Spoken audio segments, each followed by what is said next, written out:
సుమతికే సంగి. బాగా ఆలోచించండి.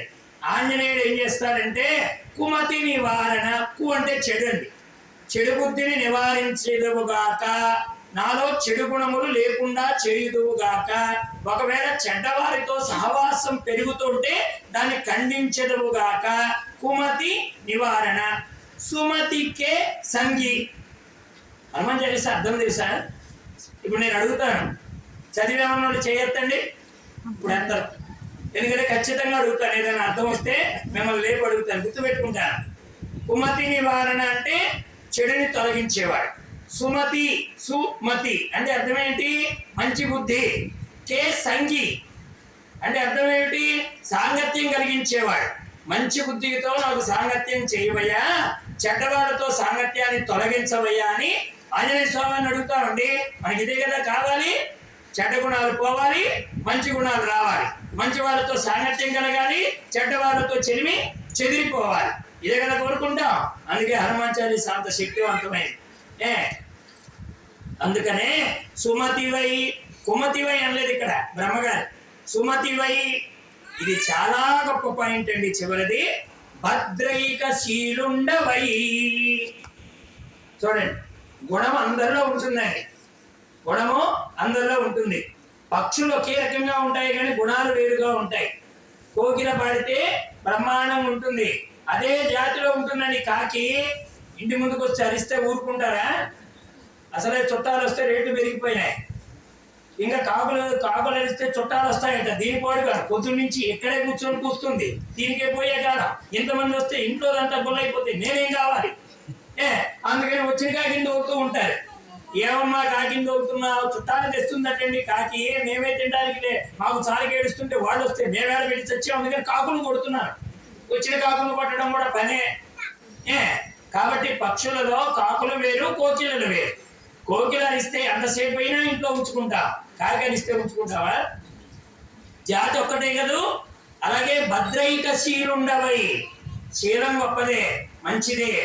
కానీ మన భద్రత ఎక్కడ ఉన్నదో దాన్ని తెలుసుకొని గుణము వాడి యందు నిలపాలి. ఇదండి గొప్పది. భద్రైక శీలుడు అంటే అర్థం ఏమిటంటే మనకు రక్షణ ఎక్కడ ఉన్నదో వాడి దగ్గర మన గుణం నిలబడాలి. మనకు భద్రత ఎక్కడుంది నిజంగా చెప్పాలంటే భగవంతుడే భద్రత. తల్లి గర్భంలో ఉండి రక్షించినవాడు, ప్రపంచంలో ఉండి పోషిస్తున్నవాడు, రాత్రింపవళ్ళు లేక కాపలా కాస్తున్నవాడు, ఎవడూ లేనటువంటి ఐసీయూ థియేటర్లో వాడుగా నీకుండి నీ రక్షణ చేసిన వాడు. చాలా మంది అంటారు ఎవరు లేరండి నా దగ్గర హాస్పిటల్లో అంటారు. శ్వాస రూపంలో వాడున్నాడు కాబట్టి ముక్కు టూకులేసినని నేను బెడ్ మీద ఉంచాను. వాడే కనుక లేకపోతే నేను 3 బాక్సులో పంపిస్తాను ఇంటికి. అవునా కదా? ఇప్పుడు ఎవరు లేడని ఎలా అంటాం? ఐసీయూలో ఎవరు లేరా? మన దగ్గర ఉన్నాడండి ఒకడు. శ్వాస రూపంలో భగవంతుడు ఉన్నాడు.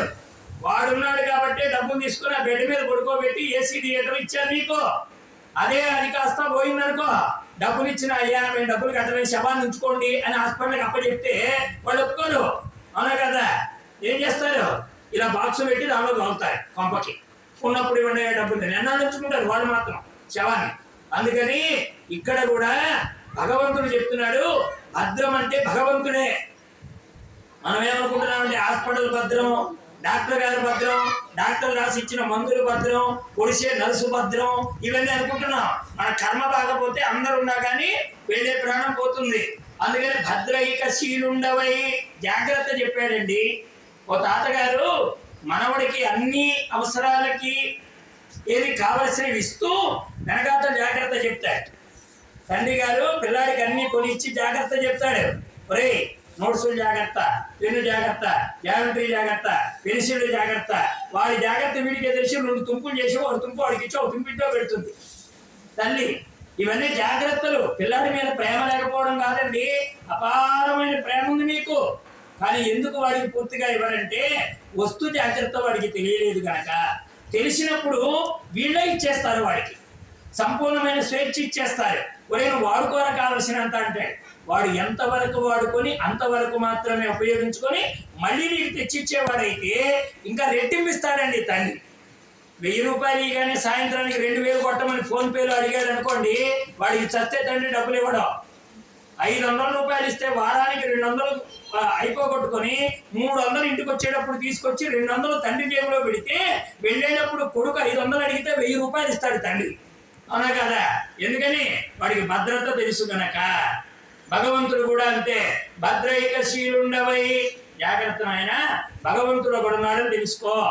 ఇలాగా వీడు ఎప్పుడైతే వరాలు పొందాడో ఇక ఈ తమ్ముడిని చంపాడు, సోదరుణ్ణి చంపాడు కదా, ఆ వరాహ అవతారంతో ఉన్నవాడు ఎక్కడున్నాడో అని తిరుగుతూ ఉంటే వాడు ఎక్కడా కనబడలే. దేవతలందరూ కలిసి ఓసారి నారాయణమూర్తి దగ్గరికి వెళ్ళారు.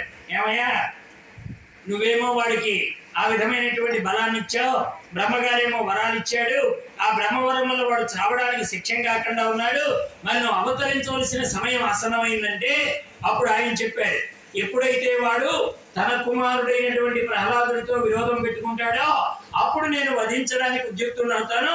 అప్పటి వరకు మీ ఏది స్థానాల్లో కాస్త ఓర్పు వహించి ఉండండి అని అనగానే లోకమంతా ప్రహ్లాదుడి కోసం ఎదురు చూసిందండి. హిరణ్యకశ్యపుడికి 4 కుమారులు పుట్టారు. అనుహ్లాదుడు, సంహ్లాదుడు, కళాదుడు, ప్రహ్లాదుడు. 4 కుమారులు. వీళ్ళలో ప్రహ్లాదుడు చాలా విశేషమైనటువంటి వాడు. అటువంటి ప్రహ్లాద కుమారుడు యొక్క వైభవాన్ని నారదుల వారు ప్రశంసిస్తూ ఉండేవారట. లోకంలో శిష్యుడు గొప్పవాడైతే గురువు ఎక్కడికి వెళ్ళినా ఏం చెప్తాడు? మా శిష్యుడు ఉన్నాడయ్యా నాకేమి, మా వాడున్నాడయ్యా నాకేమి అంటాడు. ఇప్పుడు మీ కొడుకులు సమర్థులైతే మీరు చెప్పుకోరు, మా అబ్బాయికి ఏమి ఉద్యోగం చేస్తున్నాడు, మా అబ్బాయికి ఏమి సంపాదిస్తున్నాడు అని చెప్పుకుంటారు కదా. ఒక గురువు కూడా ఎప్పుడు ధైర్యంగా చెప్పుకుంటాడంటే నాకేమయ్యా నా వారసుడు నా శిష్యుడు ఉన్నాడని చెప్పుకుంటాడు. అలాగే నారదుడు కూడా దేవలోకంలో చెప్పుకునేవాడట. మీరందరికీ భోగాలు అనుభవించడానికే మీ జీవితాలు, కానీ నిజమైన భోగాన్ని అనుభవించేవాడు ఒకడున్నాడు నాకు అని చెప్పాడటండి నారదుడు. ఎవరైనా నిజమైనటువంటి భోగం అనుభవించేవాడి అనుభవించవలసింది పరమాత్మనే. అటువంటి పరమాత్మ తత్వాన్ని అనుభవించిన వాడు ప్రహ్లాద కుమారుడు. ఎలా ఉన్నాడు ఆయన? తన యందు అఖిల భూతములందు నొకభంగి సమహితత్వంబున జరుగువాడు, పెద్దల పొడగొన్న పృథ్విని కైవడి చేరి నమస్కృతులు చేయువాడు, కనుదోయికి అన్న కాంతలడ్డంబైన మాతృభావన చేసి మరలువాడు, తల్లిదండ్రుల భంగి ధర్మవత్సలతను దీనుల కావ చింతించువాడు, సకలైన సోదర స్థితి జరుపువాడు, దైవతములనుచు గురువులను తలచువాడు, లీలలందును బొంకులు లేనివాడు, లలిత మర్యాదుడైన ప్రహ్లాదుడదిపా. ప్రహ్లాదుడి యొక్క గుణాన్ని పొగడ్డానికి నారదుడికి కూడా సాధ్యం కాలేదట. ఇక్కడ భాగవతం యొక్క విశేషం ఏమిటంటే భగవంతుడి గుణములు ఎలా అసంఖ్యాకములో భాగవతుని గుణములు కూడా అసంఖ్యాకములే. భగవంతుడి గుణాలు లెక్కలేం, భాగవత గుణాలు లెక్కలేం. కానీ కొంత మనకు అందాలి కనుక మనం మీకు చెప్పాను. భగవంతుడి లక్షణం ఏమిటి? ఐశ్వర్యస్య సమగ్రస్య ధర్మస్య యశః శ్రియః జ్ఞాన వైరాగ్యైశ్చైవ షణ్ణాంబగైతిరితః. ఇది భగవంతుడి లక్షణాలు. మరి భాగవత లక్షణాలు ఏమిటి? అనుకూలస్య సంకల్పః. మొట్టమొదటిదట అపశబ్దము పలకడానికి ఇష్టపడేటండి. అంటే ఒక మాట్లాడకూడని మాట తన నోటి నుంచి రాకుండా చూసుకుంటాడట. భాగవతోత్తముడు అంటే వాడు మాట్లాడకూడనటువంటి మాట తన నోటి నుంచి రాకూడదు. పనికి మారిన సంకల్పము చెయ్యడు. సంకల్పం చేస్తే భగవత్ లేదా తీసుకోలేదు లోకం నేర్చు. ఎటువంటి సంకల్పం చేస్తాడంటే భగవత్ సంబంధితమైనటువంటి సంకల్పం మాత్రమే చేస్తాడు. అనుకూలస్య సంకల్ప, భగవంతుడికి ఇష్టమైన సంకల్పమే చేస్తాడు. రెండవది ప్రతికూలస్య వర్జిత, భగవంతుడు కానటువంటి సంకల్పము కనుక మనస్సులోకి వస్తే తత్తరపాటుతో ఇదిలించుకుంటాడటండి, బుద్ధిని శుద్ధి చేసుకుంటాడట. ఏమండి, పక్క మీద ఈగ వాలితే బాధపడతామా, తేలుంటే బాధపడతామా? ఏమండి, ఈగ తేలు 2 ఉన్నాయి. ఈగ వాలిందనుకోండి శరీరానికి పెద్ద ఇబ్బంది ఏం లేదు. అదే తేలుందనుకోండి, ఒకసారి అది కుట్టిందనుకోండి శరీరానికి, వాడు నిద్రలో ఆదమరిచి లేచి తేలును చూశాడు. వాస్తవానికి వాడు ఈగుందేమో అనుకున్నాడు. తత్తరపాటు లేస్తే తేలు కనపడింది అనుకోండి, ఏగని చూసినంత నింపాదిగా తేలును చూసిన వాడు ఉండగలడా? ఏగైతే ఇలా అంటాడు, అదే తేలును చూసిన వాడు తత్తరవాడితో లేస్తాడు, ముందు పక్కంతా ఇల్లు ఇస్తాడు, ముందు అసలు పుట్టిన తర్వాత దీనికి ముందు వేయించుకోవాలి, దానికోసం తపన పడతాడు. ఎలాగైతే తేలుని పక్క మీద చూసిన వాడు ఎలాగైతే దాన్ని తొలగించుకోవడానికి ప్రయత్నం చేస్తాడో, దుష్టమైన సంకల్పము మనస్సులో వచ్చినప్పుడు కూడా నిజమైన భాగవతుడనేవాడు బుద్ధిని ఎలాగా విదిలించుకుంటాడట. పక్కన శుభ్రం చేసుకున్నట్టుగా ఇది నాకు రాకూడని సంకల్పం అంటే దుష్ట సంకల్పాలు అందరికి వస్తాయి. అందరేం పైనుంచి ఊడిపడలే, అందరికీ వస్తాయి. కానీ భగవద్ మార్గంలో ఉన్నవాడు ఏం చేస్తాడంటే దాన్ని సరి చేసుకుంటాడు. ఈ దృష్టి నాకు ఉండకూడదు, ఈ మాట నేను మాట్లాడకూడదు, ఈ పని నేను చేయకూడదు, ఈ వైపు నేను నడవకూడదు, ఇది నేను తినకూడదు, కొన్ని నియమాలు పెట్టుకుంటాడు. ఆ నియమాల్లో జీవితాన్ని గడుపుకుంటాడు. అది భాగవతుడికిన్నో బయట ప్రపంచంలో ఉండేవాడికి తేడా. అందుకని తన యందు అఖిల భూతములందు ఒక భంగి సమహితత్వమున జరుగువాడు తనని తాను ఎలా చూసుకుంటున్నాడో ఇతరుల్ని కూడా అలాగే చూస్తాడు. ఇప్పుడు మనం ఎవరింటికైనా పెడితే మాట్లాడి రండి కూర్చోండి, ఏమైనా తింటారా తాగుతారా అంటే మళ్ళీ రెండోసారి ఆ ఇంటికి వెడతారు. కానీ వెళ్ళినా పట్టించుకోకుండా తిన్నావా తినలేదని అడగకుండా ఉంటే ఆ ఇంటికి మళ్ళీ రెండోసారి మీరు పోతారా? వెళ్ళరు కదా. అలాగే భాగవతుడు ఎదుటి ప్రపంచాన్ని ఎలా చూస్తాడంటే తనని తాను ఎలా చూసుకుంటున్నాడో ప్రపంచంలో ఉన్న వాళ్ళని కూడా అలాగ చూస్తాడు. ప్రహ్లాదుడి లక్షణం అదటండి. మొదటిది అంటే అద్వేష్ట సర్వభూతానాం మైత్రకరుణ ఏవచ నిర్మమో నిరహంకారః సమదుఃఖ సుఖక్షమి సంతుష్ట సతతం యోగి యథాత్మా దృఢ నిశ్చయః మయ్యర్పిత మనోబుద్ధిః యో మద్భక్తః సమే ప్రియః. ఇవన్నీ ఎక్కడివి? భగవద్గీతలో భక్తుడి లక్షణాలు. ఈ లక్షణాన్ని విచారణ చేస్తే చాలండి. భాగవతంలో ఉండే రహస్యం అంతా కూడా భగవద్గీత 12వ అధ్యాయంలో చెప్పేశాడు. ఎవరు నాకు ప్రియమైన వాళ్ళు, ఏ లక్షణాలు కలిగిన వాళ్ళు ప్రియమైన వాళ్ళు. మీరు 2వ అధ్యాయం తీశారనుకోండి 70 శ్లోకాలు పైన ఉంటాయి. భగవద్గీతలో అతి చిన్న అధ్యాయాలు 2 ఒకటి 12, 2 15, దానిలో 20, దీనిలో 20. ఇంకా చెప్పాలంటే 15వ అధ్యాయంలో కొన్ని కఠినంగా ఉంటాయి. కానీ 12వ అధ్యాయం అంతా కూడా చాలా తేలికండి. అందుకే భగవద్గీత మొట్టమొదటిసారి పట్టుకున్న వాళ్ళకి 12వ అధ్యాయం నేర్పిస్తారు. అన్నప్రాసంలో ఆవకాయ పెట్టకుండా దొరికాడు ఛాన్స్ అన్నట్టు 2వ అధ్యాయం మొదలు పెట్టి వీడు మరుసటి రోజు స్కూల్కి రాడు. భగవద్గీత నేర్చుకోరా అంటే వాడంటాడు ఈ 2 అధ్యాయంలో ఇన్ని ఒత్తులు ఉన్నాయి, నాన్నూరు తిరగడం లేదు, ఎందుకు వచ్చినట్టు కూడా నమస్కారం చేస్తే పేడా పోతుంది, ఈ 2వసారి అమ్మగారికి కనపడకూడదు, అయ్యగారికి కనపడకూడదు. ఏమండి? అదే 12వ అధ్యాయం చెప్పామనుకోండి, అబ్బా ఇదేదో బాగానే ఉంది, అద్వేష్ట సర్వభూతానం చేసినా చేయకపోయినా నోటికి వస్తుంది కదా ముందు దరిద్రం, కాబట్టి వచ్చిందనుకోండి ఓ పేడా పోతుంది. అందుకని 12వ అధ్యాయం చాలా తేలిక. అందుకని భగవద్గీతలోకి రాగానే 12వ అధ్యాయం నేర్పించేస్తారు. ఆ లక్షణాలన్నీ కూడా భాగవతంలో చెప్పారు. తన యందు అఖిల భూతములందు ఒక భంగి సమహితత్వము జరుగువాడు పెద్దల పడకన్న వృత్తిని కైబడి చేరి నమస్కృతులు చేయవాడు. పెద్దవాడు కనపడగానే నమస్కారం పెట్టేవాడు. కనుదోయికి అన్య కాంతనడ్డంబైన మాతృభావన చేసి మరలువాడు. సృష్టిని మార్చలేము, దృష్టిని మార్చుకోమన్నారు.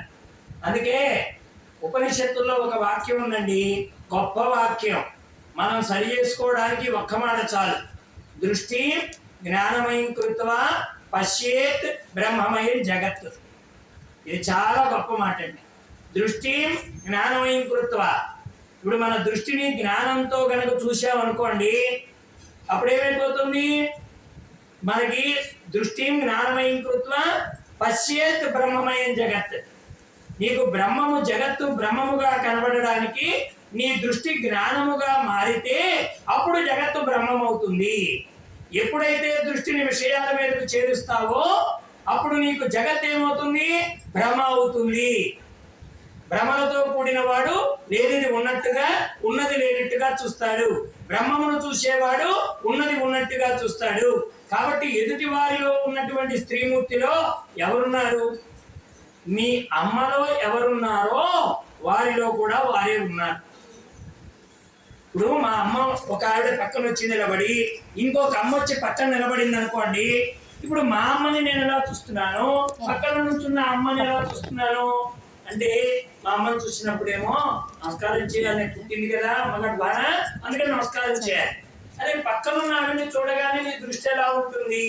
నీ తల్లిలాగానే చూడగలుగుతున్నావా? చూడలేకపోతున్నా.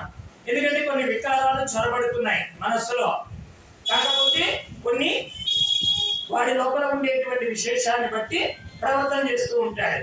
కానీ ఇప్పుడు నా తల్లిలో ఏ అవయవాలు ఉన్నాయో ఆవిడలో కూడా అవే అవయవాలు ఉన్నాయి కదా.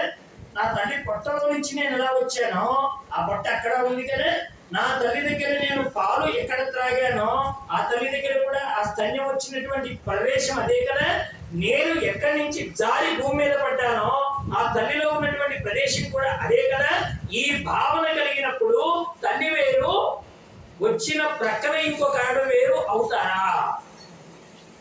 అలా వేరుగా చూస్తే కామము, అలా వేరుగా చూడకపోవడమే మోక్షం. వేరుని చూస్తే, ద్వైతాన్ని చూస్తే కామం అది. లేదు ఉన్నది ఒక్కటే అని మన తల్లిని చూశాను అనుకోండి, ఇప్పుడు ఎంత ఆనందంగా ఉంటుంది అక్కడ. అందుకని ప్రహ్లాదుడు అలాంటి దృష్టితో చూశాడు. హిరణ్యకశ్యపుడు లోకాన్ని చూశాడు, ప్రహ్లాదుడు లోకాన్ని చూశాడు. ప్రహ్లాదుడికేమో విష్ణువు కనబడుతున్నాడు, హిరణ్యకశ్యపుడికేమో ప్రపంచం కనబడుతుంది. ఇప్పుడు ఉన్నది ప్రపంచమా విష్ణువు అంటే రెండూ సత్యమే. ఎందుకని హిరణ్యకశ్యప దృష్టిలో ప్రపంచం సత్యము, ప్రహ్లాదుల దృష్టిలో విష్ణువు సత్యం. కానీ మనం పట్టుకోవాల్సిన సత్యం ఏమిటి? హిరణ్యకశ్యపుడి సత్యం మనకక్కర్లే, వాడు చూసిన దృష్టి మనకక్కర్లే. మనకి ఏ సత్యం కావాలి? మనదంతా ప్రహ్లాదుడి వైపు ప్రయాణం. అవునా కదా? అవునా కాకపోయినా తలవపండి అవునని, అదొక ఆనందం మాకు. ప్రయాణం మొత్తం ప్రహ్లాదుడి వైపే ఉన్నాం అందరం, అంతే కదా. కాబట్టి కలుదోయి కన్యకాంతలడ్డం పైన మాతృభావన చేసి మరలువాడు, తల్లిదండ్రుల సంగీ ధర్మవత్సలతను దీనులుగా చింతించువాడు. రోడ్డు మీద నా సొంత కొడుకు పడిందానికి, వేరే పిల్లాడు పడ్డదానికి నాలో ఉండేటువంటి మార్పులు వేరుగా ఉంటాయా ఉండవా? తప్పకుండా ఉంటాయి. కానీ ప్రహ్లాదుడు అలాంటి దృష్టి కలిగిన వాడు కాదటే. ఎవరికైనా ఒక బాధ కలిగితే తన సంబంధీకుడికి ఎంత తనకు దుఃఖాన్ని చూపిస్తుందో, తన మనస్సు ఎంత ఆవేదన చెందుతుందో, అలాగే నాకు తండ్రి నారాయణుడు కదా, లోకంలో ఉన్నటువంటి సృష్టి అంతా కూడా ఆయనదే కదా, ఆయన నాకు తండ్రి అయినప్పుడు వీళ్ళు నాకు సోదరులే అవుతారు కదా, నా తోడ పుట్టిన వాడు, నా తండ్రి రక్తం పంచుకు పుట్టిన వాడికి బాధ కలిగితే ఎంత బాధ కలుగుతుందో, అలాంటి బాధని సృష్టిలో ప్రతి ప్రాణికి బాధ కలిగినప్పుడు అలాంటి మనస్సుతో ఆలోచించేవాడు ప్రహ్లాద కుమారుడు. ప్రహ్లాదుల దృష్టికి మన దృష్టికి అంత తేడా ఉంది. సకుల ఎడ సోదర స్థితి దొరుకువాడు, దైవతముల నుంచి గురువులను తలచువాడు, లీలలందరూ బొంకులు లేనివాడు, హాస్యానికైన అబద్ధం ఆడనట్టే. లలిత మర్యాదుడైన ప్రహ్లాదుడి దీప, చక్కనైనటువంటి గొప్పదనం కలిగినటువంటి వాడు, చక్కని మర్యాద కలిగిన వాడు ప్రహ్లాద కుమారుడు. ఇంకా చాలా ఉన్నాయి, మనకి చాలా చెప్పుకోవాల్సింది కనుక చాలా వదిలేస్తున్నారు. సద్గుణంబులెల్ల సంగంబులై వచ్చి వసుర రాజతన ఎనందు నిలచి పాసిదనవు విష్ణు బాయని విధంబున నేడు తగలియుండు నిర్మలాత్మ. ఇవన్నీ ఏవో తెచ్చి పెట్టుకున్న గుణాలు కాదండి. స్టేజి మీద హరిశ్చంద్రుడు అబద్ధం ఆడాడు, వాడే స్టేజి దిగాడంటే అడుగడుక్కి అబద్ధం ఆడతాడు. వాడి స్టేజి మీదే హరిశ్చంద్రుడు, కాబట్టి స్టేజి దిగిన తర్వాత అడుగడుక్కి అబద్ధమే. ఇక చాలా మంది అంటారు వాడు నాటకంలో పనికొస్తాడే కానీ ప్రపంచంలో పనికిరాడు. ఎందుకని? నాటకంలో వేరు, ప్రపంచం వేరు. ఇలాంటి ద్వైత బుద్ధి కలిగిన వాడు కాదు ప్రహ్లాదుడు. అంటే తనని ఎవరో చూసినప్పుడు ఒక రకంగా, ఎవరు చూడనప్పుడు ఒక రకంగా, ఎవరైనా గమనిస్తున్నారంటే ఒక రకంగా, ఎవరు గమనించకపోతే ఇంకో రకంగా, రెండు లక్షణాలు లేనివాడు. అందుకని సద్గుణములన్న సంగములే వచ్చి పోటీ పడ్డాయటండి. మంచి మంచి గుణాలన్నీ ప్రహ్లాదుడిలోకి చేరడానికి పోటీ పడ్డాయట. ఎందుకని? ఈయనలో లేకపోతే మేము ఆ గొప్పతనాన్ని పొందలేము కదా. చూడండి, వెంకటేశ్వర స్వామి కిరీటంలో ఎన్నో రాళ్ళు పొదిగారు. వజ్రాలు, వైఢూర్యాలు, కెంపులు, పచ్చలు, గోమేదికాలు, మరకతాలు, మాణిక్యాలు ఇన్ని పొగిడారు. ఎవరైనా వజ్రం ఉంగరం పెట్టుకొచ్చారనుకోండి, మీరు దండం పెడతారా? అదే వజ్రం కిరీటం అక్కడ మెరుస్తుంది. ఎక్కడ? నారాయణుడి యొక్క శిరస్సు మీద. ఇప్పుడు మీకు తెలియకుండానే 2 చేతులు ఎలా వెళ్ళిపోతాయో వెళ్ళిపోవా? ఇప్పుడు ఎవరికి నమస్కారం చేస్తున్నారు మీరు? నారాయణమూర్తికి నమస్కారం చేస్తున్నారు. కాదు కాదు, నారాయణుడు సర్వాలంకృతుడై ఏమేమి ఆయన శరీరాన్ని అడ్డి పెట్టుకొని ఉన్నాయో అన్నింటికీ ఆ నమస్కారం చెంది తీరుతుందా తీరదా? చేరుతుంది కదా. అదే ఎవడైనా మధ్యలో పెట్టుకొని వస్తే వెంకటేశ్వర స్వామి పెట్టినట్టు పెడతారండి దండం. ఏమైనా ఇంకా ఈర్ష్యాసూయలు వస్తాయి. ఎంత సంపాదించాడో, ఎన్ని గొప్పలు ముంచాడో, భద్రంగరం పెట్టుకొచ్చాడు, ఈ దిక్కుమాలి పాడుగాను. ఏమండి, ఈ కాస్త మెరిసే రాళ్ళు పెట్టుకున్నందుకే మొన్న ఎవరో అడిగారు డైమండ్లు పెట్టుకున్నారా అని. డైమండ్లు పెట్టుకుంటే ఎక్కడి నుంచి వస్తా నాకు వందా? మీరే మెరుస్తున్నాయట, నాకు కూడా తెలియదు దిగిపోడుగాను. వాళ్ళు ఎవరో పెట్టారు, నేను పెట్టించుకున్నా. అవి నావి కూడా కాదండి, ఎవరో పాపం భక్తులిచ్చినవే, వాళ్ళే చేయించారు. ఎవరో అడిగారు ఏమంటే డైమండ్ అని. ఆ మాట అనకుండా ఎవరైనా దానిపోయేటప్పుడు లేకపోతాడే నా ప్రాణం పోతుంది నీకు అయితే తీసేయడం మంచిది. ఎవడైనా దండం పెడతాడా? ఎవడో పెట్టాడు. వజ్రం ఉంగరం పెడితే ఎవడో పెట్టాడండి, లాక్కోలు బోధనం చూస్తారు. అదే నారాయణుడిని ఆశ్రయించి ఉందనుకోండి, ఆశ్రయించిన ప్రతి దానికి నమస్కారం చెందుతుంది. ఇప్పుడు ఈ నమస్కారం వజ్రం గొప్పతనమా, ధరించిన వాడి గొప్పతనమా? అసలు ఈ వజ్రకిరీటం లేకపోయినా వెంకటేశ్వర స్వామి దండం పెడతామా? అవును కదా. వజ్రకిరీటం ఉంటేనే పెట్టాం, ఏం లేకపోయినా అయ్యా మా స్వామయ్య బంగారు దేవుడయ్యా, ఆపద ముక్కులు వాడయ్యా, అడుగుడుగు దండాల వాడయ్యా అని చదువుతానని చదవరా దండకం. ఏమొచ్చినా రాకపోయి మాత్రం దండకం వస్తుంది రండి మనకి. దానికి ఒత్తులు ఉండవు, పొల్లులు ఉండవు. కాబట్టి అటువంటి భగవంతుడు సద్గుణంబులెల్లా సంగంబులై వచ్చి, అంటే ఎలా వచ్చాయి? గుంపుగా చేరాయటండి. అయ్యో మేము ఇతడిలో లేకపోతే మేము మా యొక్క వైభవం తగ్గుతుంది కదా అని అన్ని సద్గుణాలు వచ్చి ప్రహ్లాదుల్లో చేరాయి. అసురరాజతనయనందు నిలచి. గొప్ప విశేషం ఏమిటంటే ప్రహ్లాదుడు బ్రాహ్మణుల పిల్లవాడు కాదు. లోకంలో ఎవరికైనా వేదం చదివిన పిల్లలకు వేదం వస్తే గొప్ప కాదండి.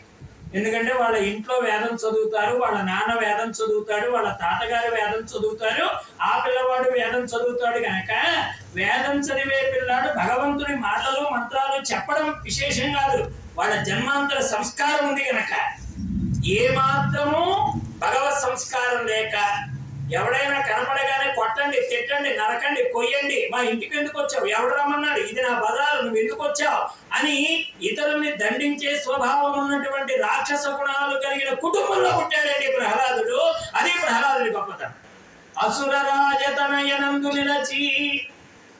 సురరాజతనయుడు కానీ అసురరాజతనయుడు. ఇప్పుడు చెప్పండి, భగవంతుడు ఒక్కడికే వస్తాడా? ఒక్కడికే వరాలు ఇస్తాడా? ఒక్కడనే మీరు నా వాళ్ళని మేలేసుకున్నాడా? చాలా మంది అనుకుంటారండి మనలాంటి వాళ్ళు, అయ్యో దేవుడు వాళ్ళకే చెందుతాడు, బ్రాహ్మణులకే చెందుతాడు, బ్రాహ్మణులకే అందుతాడు అని చాలా మంది అనుకుంటూ ఉంటారు. వారికి మాత్రమే కాదండి, మనందరం ఆయన బిడ్డలమే. మనం అనుకుంటున్నాం వేరని, ఆయన ఎప్పుడు మనల్ని వేరు చేయలే. మీరు నా బిడ్డలే. మనల్ని ఎక్కడ పెట్టాడు తెలుసా అండి? భగవంతుడు పాదాల్లో పెట్టాడు. బ్రాహ్మణోస్య ముఖమాసి బాహురాజన్యకృత ఊరు తదస్య యద్వైశ్యః అద్యాగం శూద్రో అజాయత. ముఖంలో బ్రాహ్మణుని పెట్టాడు, బుధాల్లో క్షత్రియుని పెట్టాడు, ఊరువుల్లో వైశ్యుని పెట్టాడు, పాదాల్లో శూద్రుని పెట్టాడు. పాదములే లేకపోతే ఇవన్నీ నిలబడతాయా? కాళ్ళే లేవనుకోండి, తొడలు నిలబడతాయా? భుజాలు నిలబడతాయా? తల నిలబడుతుందా? అసలు ఈ 3 నిలబడడానికి కారణం ఏది? పాదం.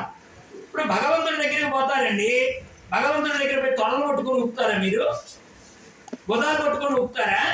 పోనీ మా నాన్నే అది తల పట్టుకొని వెనక్కి ముందుకి ఊపుతారా? ఏం పట్టుకుంటారు? పోయి పాదాలు. ఆ పాదాల్లో ఎవరున్నారని చెప్పాడు భగవంతుడు? శూద్రులు ఉన్నది ఎక్కడే, వాళ్ళు అక్కడి నుంచే పుట్టారని చెప్పాడు భగవద్గీతలో. అది నా స్థానం అన్నాడు. ఇప్పుడు ఎవరు పట్టుకున్నా అక్కడికి వెళ్ళి పట్టుకుంటున్నారు కదా. బ్రాహ్మణులు పట్టుకున్నా, వైశ్యులు పట్టుకున్నా, క్షత్రియులు పట్టుకున్నా పాదాలే పట్టుకుంటున్నారు. అక్కడ పుట్టిన వారయ్యా మీరేం చెప్పారు. గంగ ఎక్కడ పుట్టిందండి? నారాయణమూర్తి విష్ణు పాదోద్భవీంగంగా. ఇంతమంది పోయి మునిగి మేము పునీతులమయ్యా, మాకు జన్మ లేదని చెప్పుకునే గంగమ్మే నారాయణుడి పాదాల దగ్గర నుంచి పుట్టిందండి. ఇప్పుడు భగవంతుడికి ఒకళ్ళు ఎక్కువ ఒకళ్ళు తక్కువ ఉందండి? పోనీ వీళ్ళనే పట్టుకుంటాను ఇంకోటి పట్టుకోనని భగవంతుడు ఏమని చెప్పాడా? ఎక్కడా లేదు. ఇవి మనం కల్పించుకుంటున్నాం. మనం భగవంతుడి కాని దాన్ని భగవంతుడికి ఆపాదిస్తున్నాం. ఆయనకు లేనటువంటి ఒక దుర్గుణాన్ని మనం తగిలిస్తున్నాం. భగవంతుడికి వీళ్ళు ఎక్కువ వీళ్ళు తక్కువ ఎక్కడా చెప్పలేదు. అందుకనే ప్రహ్లాద కుమారుని నిలబెట్టాడు. రాక్షసుల్లో ప్రహ్లాద చాస్మి దైత్యానాం, నేను రాక్షసుల్లో ప్రహ్లాదుని అన్నాడు. అంటే రాక్షసుల్లో ప్రహ్లాదుని అంటే అర్థం ఏమిటి? ప్రహ్లాదుడి గుణాన్ని నేను అనే అర్థం అక్కడ. రాక్షసుల్లో ప్రహ్లాదుని అన్నాడంటే ప్రహ్లాదుడి గుణాన్ని నేను అంటే ఇప్పుడు అటువంటి గుణాలు మనందరికీ ఉన్నాయనుకోండి, మనం ఏ కులానికి సంబంధించిన వారమైనా పరమాత్మకు సంబంధం లేదు. ఆయన వీడు వేరు వాడు వేరు అని ఇక్కడ చెప్పడం. వీడు ఇటువంటి గుణాలు కలిగి ఉన్నారా లేదా అని మాత్రమే చూస్తాడు. అందుకని అసురరాజతనయనందు నిలచి పాసి చనవు విష్ణు బాయని విదంబున, ఎలాగైతే నారాయణమూర్తి పాదాన్ని పట్టుకున్నటువంటి వాడికి ముక్తి అనేటువంటిది వస్తుందా రాదా అనేటువంటి రెండవ అవకాశం లేకుండా ముక్తి మాత్రమే కరతల బలకమైపోతుందో, ఈ గుణాలు కూడా ఒకప్పుడు ఉండి ఒకప్పుడు పోయేవి కావు. నేడు తగలియుండి నిర్మలాత్మ. అంత గొప్పవాడట ప్రహ్లాద కుమారుడు. ఓ రోజున ఇలాంటి ప్రహ్లాదుని చూసి హిరణ్యకశ్యపుడికి అనిపించింది, మా వాడు చదవడం లేదే, చదవకపోవడం వల్ల ఈ మందబుద్ధి వచ్చినట్టుంది. రాక్షస బాలకులందరూ నన్ను పొగుడుతుంటే వీడేదో మందుడిలాగా, ఏదో ఆలోచిస్తున్న వాడిలాగా, ఏదో చదువుకుంటున్న వాడిలాగా, ఏదో తెలిసిన వాడిలాగా, ఏదో అయోమయంగా కనబడుతున్నాడే, వీడిని చదివిస్తే బాగుంటుందని ఓ రోజున చంద్రుడు అమర్కుడు అనేటువంటి వాళ్ళు శుక్రాచార్య వారి యొక్క వాళ్ళ శిష్యులు కుమారులు వాళ్ళు పిలిపించాడు. చండమర్కుల వారు పిలిపించి అతను అన్నాడు, అయ్యా మా వాడికి విద్య రానట్టుంది, మంచేదో చెడేదో తెలియాలంటే విద్య రావాలి కదా, మీ దగ్గరికి పంపిస్తాం, మా వాడిని చదివించండి. సరే వాళ్ళు తీసుకెళ్ళారు. రాజు పెట్టే కదా తీసుకెళ్ళారు. ఏ పగిది వారు చెప్పిన ఆ పగిది చదువు గాని అట్టిట్టనడు తానన్నీయు రూపించిన విద్యలని నిరూఢ మనిషన్. చిన్నప్పుడు మనం పిల్లలకి ఎక్కాలు నేర్పిస్తూ ఉంటాం. మనం 2 2 4 అన్నాం అనుకో, వాడు 6 అనే దానికి ఫిక్స్ అయిపోతాడు. వీడు మనతో ఎదిరిస్తాడండి. మనం 2 2 4 అంటే కాదు 6 అంటాడు వాడు ముందర. మనం 4 అని గట్టిగా వాదించామనుకో, వాడు ఏడుస్తూ కూడా 6 అంటాడండి. ఆఖరికి వాడు ఏడుపు చూడలేక మనకి ఎలాగో సత్యం తెలుసు కనుక ఈ ఏడుపు పోవడానికైనా తల్లి అంటుంది, అవునులే 2 2 6 తెలుసుకున్న తర్వాత నువ్వే 4 అంటావు. ఇప్పటికి మాత్రం 6 అనుకుంటుంది ఆవిడ, 6ని ఒప్పుకుంటుంది కూడా. ఎలాగైతే ఒక మూర్ఖుడిని వాదనలో గెలవలేమో, మూర్ఖుడితో వాదించడం కూడా మన సమయాన్ని వృధా చేసుకున్నట్టు ఎలా అవుతుందో ఆ సమయాన్ని జపం చేసుకోవడానికి ఉపయోగించుకోవచ్చు. ఒక మూర్ఖుడితో వాదించాలనుకోండి టైం వేస్ట్ అయిపోతుంది. వాడితో వాదించే బదులు ఏ గ్రంథమో తీసుకున్నాం అనుకోండి, దానిలో ఒక శ్లోకం వచ్చినా మన జీవితం బాగుపడుతుంది. కొన్ని శ్లోకం రాదు, ఒక నామం వచ్చు, ఆ నామం అనుకోండి అదన్నా పుణ్యం. వాడితో వాదిస్తే కాలం వృధా అయిపోతుంది. అలాంటి వాడితో వాదిస్తే మనకు జ్ఞానం రాకపోగా ఉన్న జ్ఞానం ఊడిపోతుంది. అందుకని అలాంటి ప్రయత్నాలు చేయకూడదు. మూర్ఖులతో వాదించడం కూడా అజ్ఞానంలో ఒకటి. మనకి ఎంత తెలిసినా, మనం ఎంత పండితులమైనా మూర్ఖులతో వాదన పెట్టుకున్నావంటే నువ్వు కూడా అజ్ఞానివే. ఎందుకంటే వాడు వాదనతో నువ్వు కూడా ఏకీభవిస్తున్నావా లేక వాదిస్తున్నావో వాడితో నువ్వు కలిసిపోయావు కనుక నువ్వు పెద్ద అజ్ఞానివని మనకు బోర్డు తగిలించేస్తాడు. కాబట్టి ఆ పని చేయకూడదు. అందుకని ప్రహ్లాదుడు కూడా ఏం చేశాడు, వాళ్ళు ఏం చెప్తే అది చెప్పేవాడే. ఏ పగిది వారు చెప్పిన ఆ పగిది చదువు కానీ. అబ్బాయి ప్రహ్లాద కుమార లేచాడు.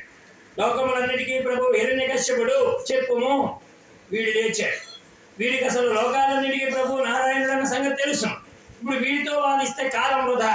నోటితోనేగా అంటే పోలే, మనస్సుతో అనుకోవడం లేదుగా. కాబట్టి నోటితో ఎన్నంటే మాత్రమే ఈయన కూడా అనేవాడు. లోకములన్నింటికీ ప్రభు హిరణ్యకశ్యపుడు అని ఏదో చదివేవాడు. వీళ్ళు అనుకున్నాడు, ఇక పిల్లవాడు మళ్ళీ ఇల్లుకి వచ్చాడు, మనం చెప్పిందే చెప్తున్నాడు, కాబట్టి తండ్రి గారి దగ్గరికి తీసుకుపోదా అని ఒక్కసారి హిరణ్యకశ్యపుడి దగ్గరికి తీసుకెళ్ళారు. ఈ పిల్లాడిని అక్కడికి పెట్టి నిలబెట్టి, ఏమంటే మీ పిల్లాడు అన్నీ నేర్చుకున్నాడు, మేమేం చెప్పామో మీరేం నేర్పమన్నారో అన్నీ మీ పిల్లాడికి నేర్పించాం, కావాలంటే పరీక్షించుకోండి. ఇప్పుడు పరీక్ష దగ్గరికి వచ్చేటప్పటికి యథార్థం రాకపోతే తప్పుతాడే. కొంతమంది తెలివైన పిల్లలు ఏం చేస్తారో తెలుసా అండి, ఇద్దరు పిల్లలు చదువుకునేటప్పుడు అప్పచెప్పించుకుంటారండి ఒకళ్ళనొక్కళ్ళు. వీడికి కావాలని తప్పులు చెప్తాడండి, ఎందుకంటే వీడికి వచ్చినట్టు వాడికి తెలియకూడదు. తెలిసిందనుకోండి వీడికంటే బాగా చదివి మార్కులు ఎక్కువ వస్తాయి. అందుకని వాడు అన్ని తప్పులు చదువుతాడండి అప్పచెప్పేటప్పుడు. అవతల వాడు అనుకుంటాడు వీడన్ని తప్పులే చెబుతున్నాడు మెధవా, నాతో పాటు కూర్చొని చదువుతున్నాడే కానీ అసలు ఏం రానట్టుకుంది, నాకు వచ్చినట్టు కూడా వీడికి రావు, కనీసం నాకు 30 ఏదైనా వచ్చి పాస్ అవుతాను, వీడికి 30 కూడా రానట్టుగా ఉంది, నాకు అంప బాగుపడింది అనుకుంటాడు. కానీ వీడేం చేస్తాడు, అప్పచెప్పడం తప్పు చెబుతాడు, ఆన్సర్ పేపర్లో రైట్ రాస్తాడు.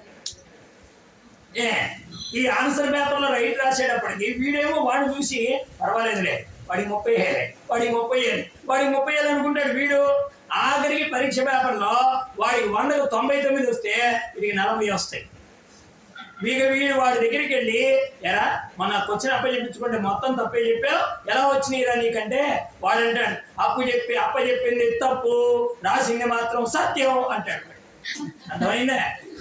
అలాగే ఇక్కడ కూడా అప్పచెప్పింది తప్పు, ఇప్పుడు ఆన్సర్ చెప్పాలి ఎక్కడ, తండ్రి దగ్గర. అందుకని హిరణ్యకశ్యపుడి దగ్గరికి వచ్చేటప్పటికి నిజం చెప్పేశాడండి మనాడు. ఏమన్నాడు ప్రహ్లాదుడు, ఎల్ల శరీరధారులకు ఇళ్లను చీకటి నౌతు లోపలంద్రెళ్ళక వీరునేమను మతి భ్రమణమున భిన్నులై ప్రవర్తిల్లక సర్వమును అతని దివ్యకళామయమనచు విష్ణుని దుల్లము చేర్చి తారడవి నుండుట మేలు నిశాచరాగ్రణి. సత్యం చెప్పాడు. ఇప్పటిదాకా ప్రభు ఎవరన్నాడు, హిరణ్యకశ్యపుడు అన్నాడు.